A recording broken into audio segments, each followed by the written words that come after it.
Hello everyone. Today's topic is about respiration, C4 cycle, crystalline acid metabolism, pathway or the cycles. So firstly I will start with the photorespiration. So photorespiration क्या है? Photorespiration एक ऐसा process है जिसमें plants जो हैं oxygen को लेते हैं और कार्बन डाइऑक्साइड को रिलीज करते हैं, यानी कि वहाँ पर लॉस ऑफ एनर्जी होता है और ऑर्गेनिक कंपाउंड्स का भी लॉस रहता है। तो फोटोरिस्पायरेशन एंजाइम रुबिस्को की प्रेजेंस में कैरी आउट होता है, जिसमें कि रुबिस्को ऑक्सीजन के साथ कंबाइन करता है इंस्टेड ऑफ कार्बन डाइऑक्साइड। सो एक टॉक्सिक कंपाउंड जिसे कि हम ग्लाइकोलेट कहते हैं उसकी फॉर्मेशन होती है। So it is all about the photorespiration. So photorespiration occurs when carbon dioxide level inside a leaf become low. So this happens on a hot dry days. यानी कि ऑक्सीजन को लेने का मतलब ये है कि जब कार्बन डाइऑक्साइड का लेवल ही प्लांट्स में या फिर एटमॉस्फेयर में और प्लांट्स की लीव्स में कम होगा, तो उसकी वजह से जो प्लांट्स हैं वो ऑक्सीजन को टेकअप करेंगे और कार्बन डाइऑक्साइड को रिलीज करेंगे, जिसकी वजह से क्या हो रहा है, ऑक्सीजन की टेकन होने की वजह से एनर्जी का लॉस हो रहा है और इवन ऑर्गेनिक कंपाउंड्स का लॉस हो रहा है। सो फोटोरिस्पायरेशन कब होती है? जब हॉट और ड्राई डेज रहते हैं। देन इन दिनों में जो प्लांट्स क्या करेंगे, वो अपने स्टोमेटा को क्लोज कर देंगे ताकि जो प्लांट्स से वाटर का लॉस ना हो, यानी कि जो ट्रांसपिरेशन का प्रोसेस है वो ज़्यादा से ज़्यादा कैरी आउट ना हो, इसके लिए प्लांट्स अपने स्टोमेटास को क्लोज कर देंगे। देन प्लांट्स क्या करेंगे, कार्बन डाइऑक्साइड को फिक्स करेंगे जब स्टोमेटा जो है वो क्लोज रहेंगे। सो इसकी वजह से जो ऑक्सीजन होगी, ऑक्सीजन की रेशो लीफ में इंक्रीज हो जाएगी as compare to the carbon dioxide concentration. So जब कार्बन डाइऑक्साइड का लेवल लीफ के अंदर यानी कि लीफ के सराउंडिंग में कम होगा, जैसे कि अराउंड 50 ppm, तो रुबिस्को क्या करेगा, वो ऑक्सीजन के साथ कंबाइन करना स्टार्ट कर देगा इंस्टेड ऑफ कार्बन डाइऑक्साइड और ग्लाइकोलेट कंपाउंड की फॉर्मेशन करेगा। So it is all about the photorespiration. यहाँ पे आप देख सकते हैं कि रुबिस्को जो है ऑक्सीजन के साथ बाइंड कर रहा है, देन ये बना रहा है 2 फॉस्फोग्लाइकोलेट कंपाउंड्स और 3 फॉस्फोग्लिसरेट कंपाउंड्स, जो कि ग्लाइसिन की फॉर्मेशन करेंगे और अमोनिया जैसे कंपाउंड्स को रिलीज करेंगे। देन सेरेन की फॉर्मेशन होगी जो एक अमाइनो एसिड है, एंड देन ग्लिसरेट की फॉर्मेशन होगी और 3 फॉस्फोग्लाइकोलेट। सो इस तरह से फोटोरिस्पायरेशन का प्रोसेस कैरी आउट होगा। देन जो नेक्स्ट इसका रिजल्ट रहता है कि क्या कंपाउंड बनते हैं इसमें, तो इसमें जो है इंस्टेड ऑफ प्रोड्यूसिंग 2 फॉस्फोग्लाइकोएसिलेट के कंपाउंड्स बनने के बजाय ये जो है केवल एक ही कंपाउंड बनाता है 1 मॉलिक्यूल ऑफ PGA, जो कि फॉस्फोग्लाइकोलेट है। तो इस तरह से जो 3 मॉलिक्यूल के कंपाउंड है वो आपके कैल्विन साइकिल में बनेंगे और 1 मॉलिक्यूल का कंपाउंड आपका बनेगा जो कि आपका रहेगा इसमें फोटो रिस्पायरेशन में। सो जो फोटो रिस्पायरेशन में जब ये कंपाउंड प्रोड्यूस होगा तो ये टॉक्सिक कंपाउंड प्रोड्यूस होगा, क्योंकि इसमें 2 कार्बन डाइऑक्साइड के मॉलिक्यूल रहेंगे, यानी कि टॉक्सिसिटी होने का मतलब है फॉस्फोग्लाइकोलेट जब प्रोड्यूस होगा जो कि टॉक्सिक कंपाउंड है, इसीलिए जो ये एनर्जी वेस्टिंग प्रोसेस इसे कहा जाता है। तो it converts the molecule to glycolic acid, यानी कि ग्लाइकोलिक एसिड जो कि ट्रांसपोर्ट होगा प्रोक्सिसोम से, तो वहाँ पर कन्वर्ट होगा ग्लाइसिन में, जैसे कि मैंने आपको यहाँ पे एक्सप्लेन किया कि जो ये कंपाउंड है, 2 फॉस्फोग्लाइकोलेट कंपाउंड जो बन रहा है वो एक टॉक्सिक कंपाउंड है, उसकी वजह से ग्लाइसिन के मॉलिक्यूल बन रहे हैं। ग्लाइसिन जो है प्रोक्सिसोम जो कि लीफ के टिश्यूज रहते हैं वहाँ पे बनेगा। देन ग्लाइसिन जो है फर्दर माइटोकॉन्ड्रिया में यहाँ पे आप देख रहे हैं माइटोकॉन्ड्रिया में ग्लाइसिन एंटर करेगा, देन ग्लाइसिन जो है वो सेराइन की फॉर्मेशन करेगा, और जब सेराइन की फॉर्मेशन करेगा तो NADH एनर्जी की प्रोडक्शन होगी। सो ऑल दिस कन्वर्जन, यानी कि यहाँ पर जितनी भी कन्वर्जन हो रही है to make the organic molecules, जिसमें कि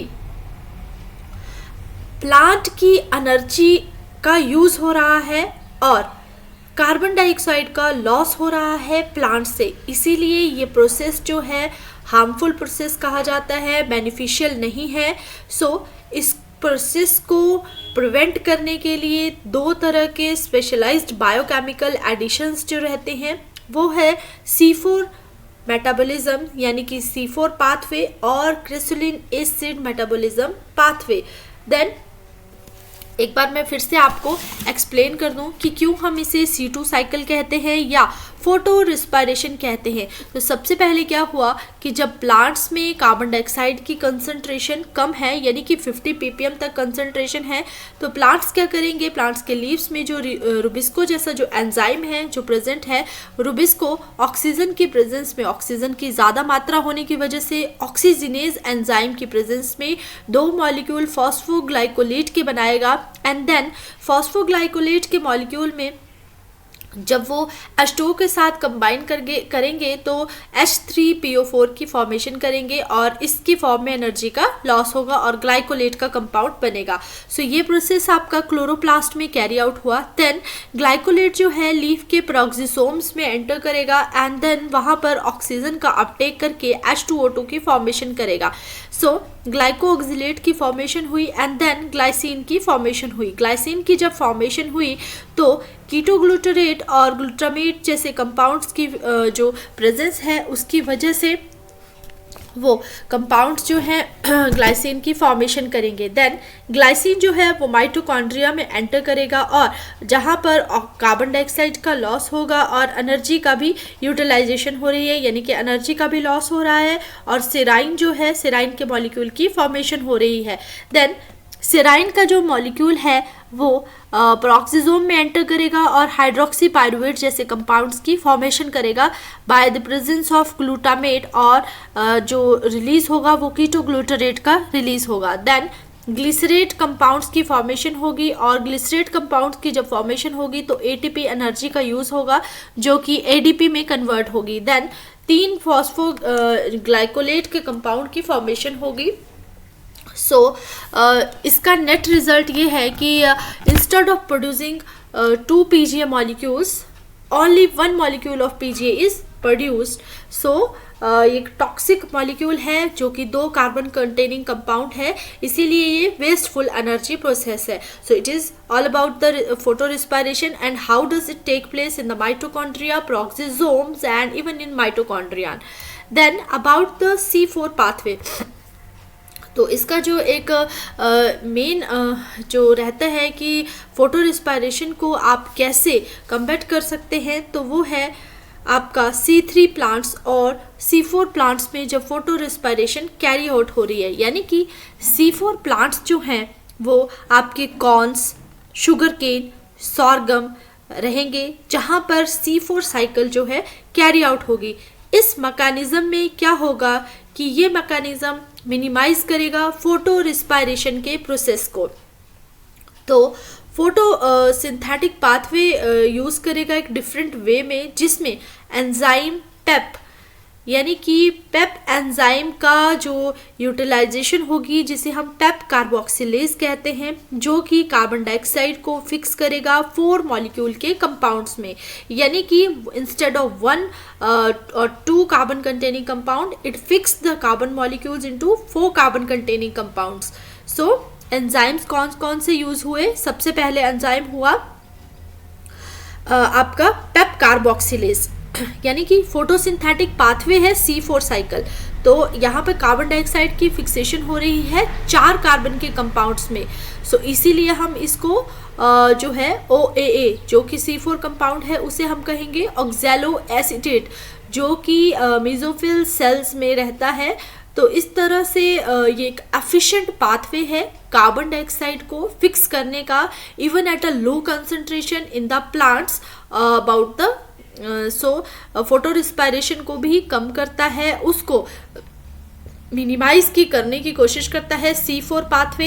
इसीलिए इसे C4 प्लांट जो प्लांट्स हैं जिनमें C4 प्लांट्स में कैरी आउट होता है ये मैकेनिज्म, उन्हें हम C4 प्लांट्स का नाम देते हैं, जैसे कि मैंने एग्जांपल बताया sugar cane, sorghum and corns. So इसके जो मेजर कॉन्सिक्वेंसेस है इस मैकेनिज्म के वो क्या है कि इसमें ऑक्सीजनेज की जो एक्टिविटी है रुबिस्को में वो रिड्यूस होगी, जिसकी वजह से फोटो रिस्पायरेशन कम होगी और प्लांट का जो प्रोडक्टिविटी है वो ज़्यादा रहेगी। यानी कि ये प्रोसेस जो है ट्रॉपिकल एरियाज में ही जनरली कैरी आउट होता है। यहाँ पर आप देख सकते हैं कि मेसोफिल सेल्स है, ये आपका मेसोफिल सेल है दिस वन, एंड ये आपके बंडल शीथ सेल्स हैं। तो यहाँ पर C4 का जो मैकेनिज्म है वो कैरी आउट होता है। तो किस तरह से कार्बन डाइऑक्साइड जो है even in the come concentration भी उसमें पेप के एंजाइम की प्रेजेंस में जो OAA कंपाउंड है वो फॉर्मेट हो रहा है और मेलेट आयंस की फॉर्मेशन कर रहा है by reducing NADP energy in the presence of chloroplast, and then pyruvate जैसे कंपाउंड्स की फॉर्मेशन हो रही है, एंड ये कंपाउंड है वो ट्रायोस P और 3PG की फॉर्मेशन कर रहा है। ओवरऑल C4 पाथवे क्या है, ओवरऑल इसका अगर मैकेनिज्म समझा जाए तो ये है कि कार्बन डाइऑक्साइड जो है फिक्स हो रही है 3 कार्बन कंपाउंड्स में। So it is called as phosphoenolpyruvate PEP, जिसके वजह से 4 कार्बन के कंपाउंड्स प्रोड्यूस हो रहे हैं जिसे हम ऑक्सैलो एसीटेट कह रहे हैं। और C4 जो मैकेनिज्म है वो मेसोफिल सेल्स में ही कैरी आउट होता है लीव्स के। देन जो एंजाइम है वो कैटालाइज करेगा इस रिएक्शन को, जिसे कि हम पेप कार्बोक्सिलेज कह रहे हैं। सो एंजाइम की प्रेजेंस में कार्बन डाइऑक्साइड फिक्स हो रही है। So the C4 plants do not need have to their stomata open as much as this as in the process of transpiration. So जो oxalo acetate है then ये compound जो है 4 carbon के compounds में कन्वर्ट हो रहा है, जिसे कि हम मैलेट्स कह रहे हैं। और इस स्टेप में रिड्यूसिंग पावर NADPH की रिक्वायरमेंट रहती है। देन मैलेट आयंस जो हैं वो एग्जिट करेंगे मेसोफिल सेल से और एंटर करेंगे क्लोरोप्लास्ट में। क्लोरोप्लास्ट के जो स्पेशलाइज्ड सेल्स हैं जिसे हम बंडल शीथ सेल्स कहते हैं, वहाँ पर मैलेट आयन जो है वो शिफ्ट करेंगे। देन 4 कार्बन के जो कंपाउंड है जिसे हम मैलेट कह रहे हैं वो डिकार्बोक्सिलेट करेगा। डिकार्बोक्सिलेशन होने की वजह से कार्बन डाइऑक्साइड प्रोड्यूस होगी जो कि एक 3 कार्बन कंपाउंड प्रोड्यूस करेगा which is known as pyruvate, and NADPH की फॉर्मेशन होगी।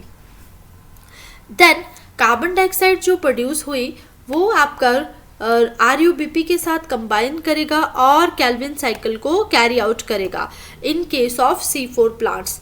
देन जो पायरुवेट की फॉर्मेशन हुई वो मेसोफिल सेल्स में री एंटर करेगा, जिसकी वजह से ATP के साथ ये ATP के साथ ये रिएक्ट करेगा और कन्वर्ट बैक करेगा पेप को फॉस्फोइनोल पायरुवेट जो है, and then producing the compound of C4 cycle.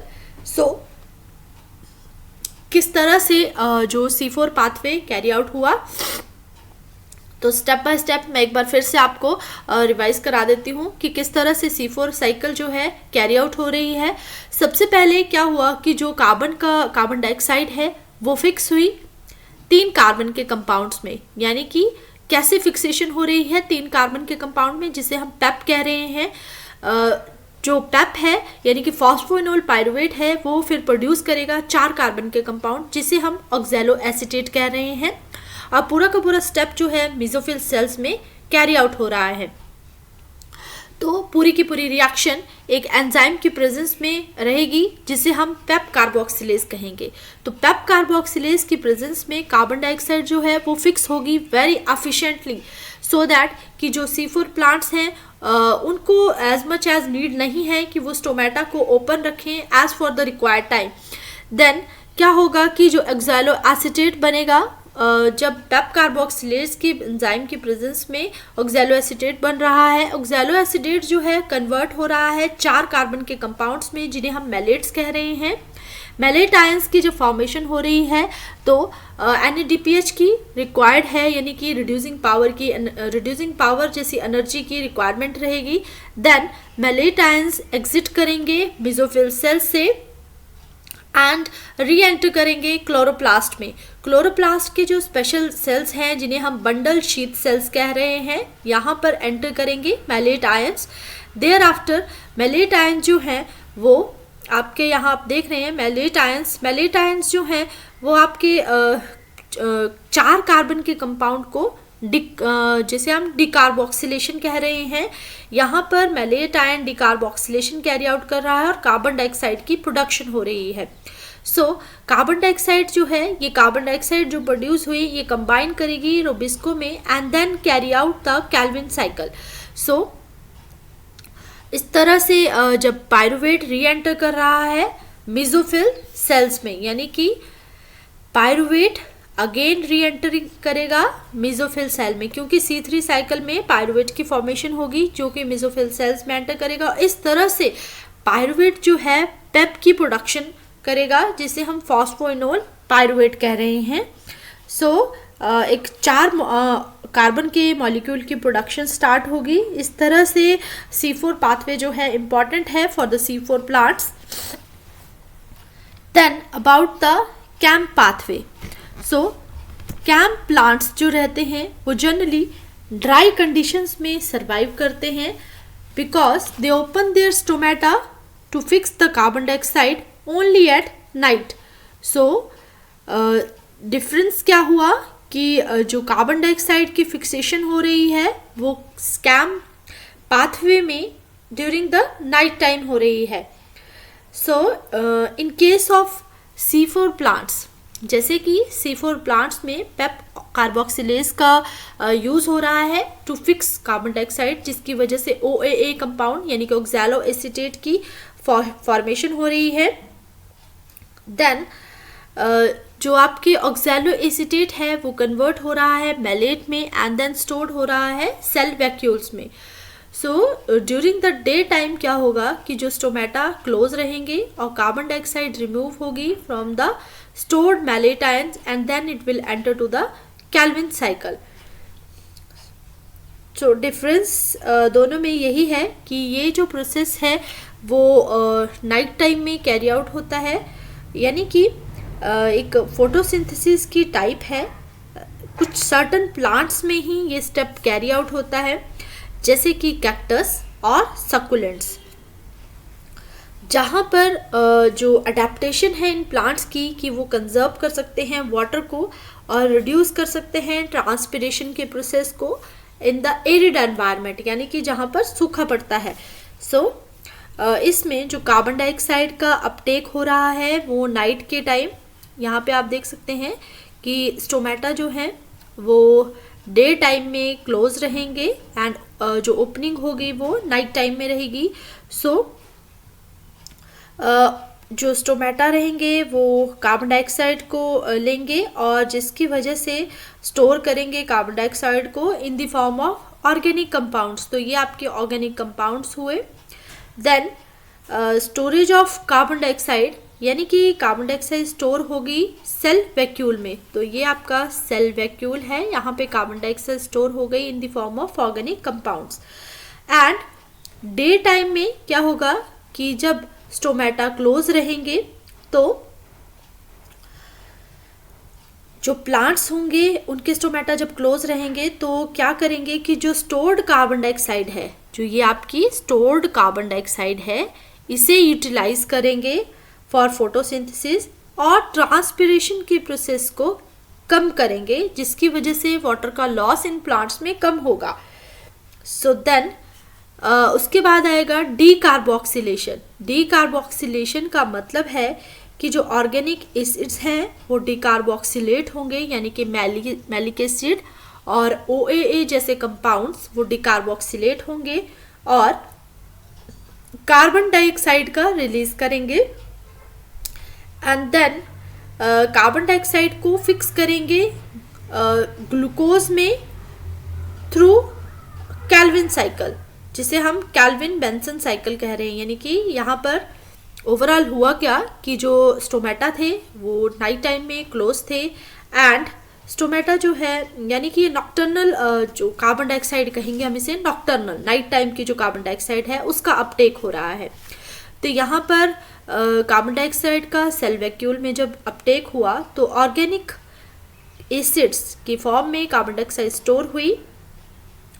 Carbon dioxide जो है ऑर्गेनिक एसिड्स कंपाउंड जब प्रेजेंस ऑफ टैप की एंजाइम में कंबाइन करेंगे तो OAA की फॉर्मेशन होगी and then it will reduces to malic acid in the presence of MDH।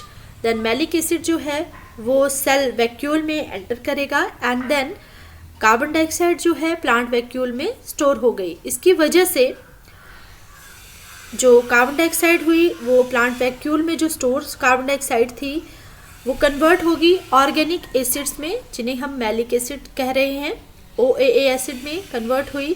Then जो डे टाइम में जहाँ पर स्टोमेटा क्लोज हैं और इसका मतलब ये हुआ कि यहाँ ट्रांसपिरेशन का जो प्रोसेस है वो नहीं कैरी आउट हो रहा है, यानी कि वाटर का लॉस नहीं है।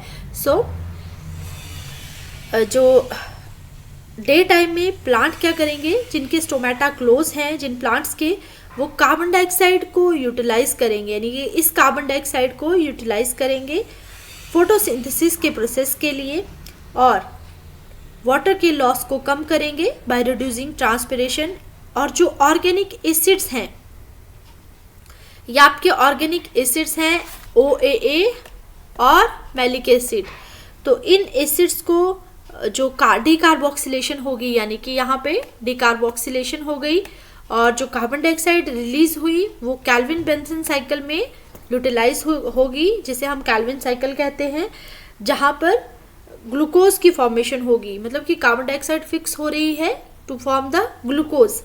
सो advantages crassulacean acid metabolism pathway के यही है कि यहाँ पर वाटर की कंजर्वेशन हो रही है एंड ट्रांसपिरेशन का लॉस और ट्रांसपिरेशन कम हो रहा है, जिसकी वजह से प्लांट्स जो हैं वो एरिड एनवायरनमेंट में सर्वाइव कर सकते हैं। एंड देन इम्प्रूव्ड फोटोसिंथेसिस, यानी कि इस पाथवे में जो प्लांट्स हैं वो अलाउ करेंगे प्लांट्स को जो फोटोसिंथेसिस है ड्यूरिंग द डे टाइम, जिसकी वजह से वाटर का लॉस कम होगा और प्लांट की जो प्रोडक्टिविटी है वो भी ज़्यादा रहेगी। तो एग्जांपल्स मैं बता दूं, स्कैम प्लांट्स के कैक्टस, सकुलेंट्स, एलोवेरा और इवन पाइनएप्पल, जो कि एरिड एनवायरनमेंट में प्लांट्स ग्रो होते हैं। सो दोनों में डिफरेंस क्या हुआ C3 और C4 साइकिल में, कि जो टेम्परेचर है, टेम्परेचर लगभग 15 से 25 डिग्री सेल्सियस टेम्परेचर की रिक्वायरमेंट रहती है C3 प्लांट्स, जहाँ पर ये प्रोसेस कैरी आउट होगा, और C4 में टेम्परेचर की रेंज 30 से 35 डिग्री सेल्सियस। C3 में absence of malate ions and C4 में प्रेजेंस ऑफ मैलेट्स एसिड। यहाँ पर केवल एक ही कार्बोक्सिलेशन रिएक्शन होगी और यहाँ पर 2 कार्बोक्सिलेशन रिएक्शन होगी, जो कि मैंने साइकिल्स में भी बताया आपको। कार्बन डाइऑक्साइड जो है एक सबस्ट्रेट की तरह प्रोड्यूस होगा और यहाँ पे जो ऑर्गेनिक एसिड्स हैं वो एज ए सबस्ट्रेट रहेंगे, और C4 प्लांट्स में जो स्टोमेटा रहते हैं वो डे टाइम में क्लोज रहेंगे, वाटर का लॉस मिनिमम होगा और जो कंसंट्रेशन कार्बन डाइऑक्साइड की रहेगी वो बंडल शीथ सेल्स में होगी, और यहाँ पर C4 पाथवे में एडिशनल ATP की भी रिक्वायरमेंट रहती है। सो यहाँ पे आप देख सकते हैं कि C4 प्लांट्स और स्कैम प्लांट्स में क्या डिफरेंस है। ये मेसोफिल सेल्स में कैरी आउट हो रहे हैं और बंडल शीथ सेल्स में। देन ये जो प्रोसेस है जो कि कैम पाथवेज का प्रोसेस है, ये नाइट टाइम में कैरी आउट हो रहा है और डे टाइम में कैरी आउट हो रहा है। देन कार्बन डाइऑक्साइड की जो फिक्सेशन है वो किस तरह से हो रही है, और डीकार्बोक्सिलेशन और कार्बोक्सिलेशन कैसे हो रही है, जो कि कैल्विन साइकिल में यूटिलाइज हो रही है। Then the comparison between C3, C4 and CAM plants. C3 plants में सबसे पहले प्रोडक्ट की बात करेंगे। तो प्रोडक्ट जो है वो C3 प्लांट्स में 3 जो मॉलिक्यूल्स वाला कंपाउंड होता है जिसे हम ग्लाइकोफॉस्फोलेट कहते हैं वो बनेगा, या ग्लाइको ऑक्सिलेट कह रहे हैं, डे और नाइट में कैरी आउट हो सकती है। C4 प्लांट्स में मैलेट रहेंगे, मैलेट आयंस की प्रेजेंस, और डे और नाइट टाइम में कैरी आउट होता है। और स्कैम में मैलेट आयंस की प्रेजेंस रहती है जो कि इसका प्रोडक्ट है, और ओनली नाइट में ये प्रोसेस कैरी आउट होता है। नेक्स्ट आता है कि ये जो एनाटॉमी है कहाँ पर C3, C4 और कैम पाथवे कैरी आउट हो रहे हैं। तो C4 प्लांट्स में ओनली बंडल शीथ सेल्स में ही ये प्लांट्स में कैरी आउट हो रहा है ये प्रोसेस। और नंबर ऑफ स्टोमेटा C3 में आप देख सकते हैं कि कंपैरिजन टू अदर्स C4 और कैम में ज़्यादा है, कैम के कंपैरिजन में ज़्यादा है, जो कि 100 to 800 ही जो रेशो है स्टोमेटास की। देन फोटो रिस्पायरेशन जो है लगभग 40% कैरी आउट होता है C3 प्लांट में, जो कि एक वेस्टफुल प्रोसेस है। C4 और कैम में कोई भी फोटो रिस्पायरेशन डिटेक्टेबल नहीं है की गई है, और जो एग्जांपल्स हैं C3 के वो वीट, राइस और पोटैटो, कुछ ही एग्जांपल की बात कर रही हूँ मैं। एंड C4 में शुगर केन, पाइनएप्पल, वेनिलाए और इवन कैक्टस। सो इस तरह से C3, C4 कैम पाथवे में हम डिफरेंशिएट कर सकते हैं। देन कौन से फैक्टर्स हैं जो फोटो रिस्पायरेशन को अफेक्ट कर रहे हैं। तो सबसे पहला फैक्टर है ऑक्सीजन और कार्बन डाइऑक्साइड की कंसंट्रेशन, यानी कि अगर सेल्स में ऑक्सीजन की कंसंट्रेशन कम है और कार्बन डाइऑक्साइड की कंसंट्रेशन ज़्यादा है तो नॉर्मल फोटोसिंथेसिस कैरी आउट होगी, जिसे हम कैल्विन साइकिल कहते हैं, और यानी कि कैल्विन साइकिल की प्रेजेंस रहेगी। जबकि C4 प्लांट्स में जो फोटो रिस्पायरेशन है वो बहुत ही कम होती है, क्योंकि जो कार्बन डाइऑक्साइड है वो कैरी करेंगे बंडल शीथ सेल्स में, और they can build up to high carbon dioxide, मतलब कि कार्बन डाइऑक्साइड की कंसंट्रेशन वहाँ ज़्यादा होगी। सो कैल्विन साइकिल की जो रिएक्शन है वो ऑलवेज फेवर करेगी फोटो रिस्पायरेशन को। अगर सेल्स में ऑक्सीजन की कंसंट्रेशन ज़्यादा है और कार्बन डाइऑक्साइड की कंसंट्रेशन कम है तो मैंने कहा था कि फोटो रिस्पायरेशन डोमिनेट करेगी। देन टेम्परेचर जो है फोटो रिस्पायरेशन की वजह से फोटो रिस्पायरेशन में जहाँ पर टेम्परेचर ज़्यादा होगा वहाँ पर फोटो रिस्पायरेशन का जो प्रोसेस है वो भी इंक्रीज रहेगा। सो it is all about the photo respiration, C3 pathway, C4 pathway and CAM pathway. Thank you everyone.